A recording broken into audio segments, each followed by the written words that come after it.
To be able to make it look like coins can actually teleport, you're going to need 6 coins. The first one you're going to take, and you're going to take it and put it underneath the card mat. So we're just going to take this one and put it under there for now, and we'll just leave it there.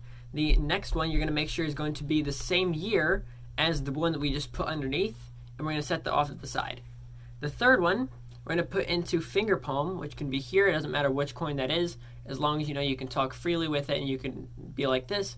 It's not going to be like super like tight, and you don't have to have it palmed here, but you can just have it palmed right here and like right about your ring finger. You can still talk freely and you're all good to go. Then the other 3 that are not the duplicates, remember this one and the one underneath are duplicates. You're going to put that here and you're all set now. Now what you're going to do is you're going to place them in a way to where you always have this one that is the duplicate in the front left. Now again, you have this one palmed in your right hand, and now you have them in the 4 corners. You're going to take it down, and as you place this down, you're going to lay that right there on the mat, and you're going to be here like this, and you're going to, as you wave, drop that on and pick this one up. That it looks like it moves from here to here. Now you're going to take your right hand that doesn't have anything and cover up this one while you take this and slide it over there. And then as you slide this away, you're going to do it one more time, move this one here, and you're going to take this one and either lap it off this, like push it off the side of the mat, or lap it into your lap. Either way, doesn't really matter. Either way, this coin is now actually gone. Now, what you're going to do is you're going to take these 3 quarters and you're going to get rid of them, because remember, it was like this for the most part, right?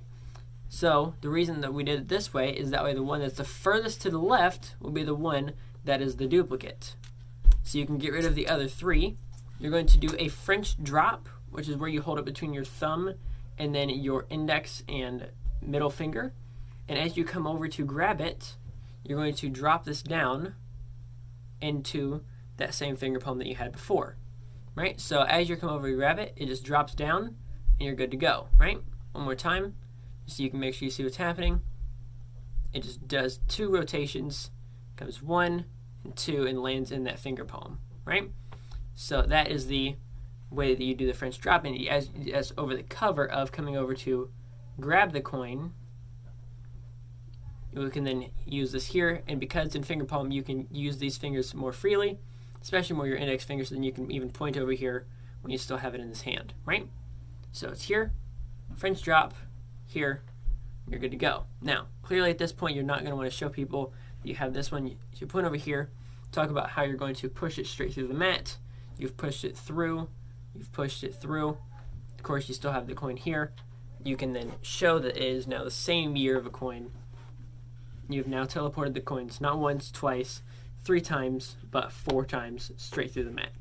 If you never saw the performance of this coin matrix, you can check out there, and you can check out the coin matrix that you can do with coins and cards right down there. So make sure to subscribe if you like this type of content. I'll catch you guys in the next one. This is Guard Perfect, signing off.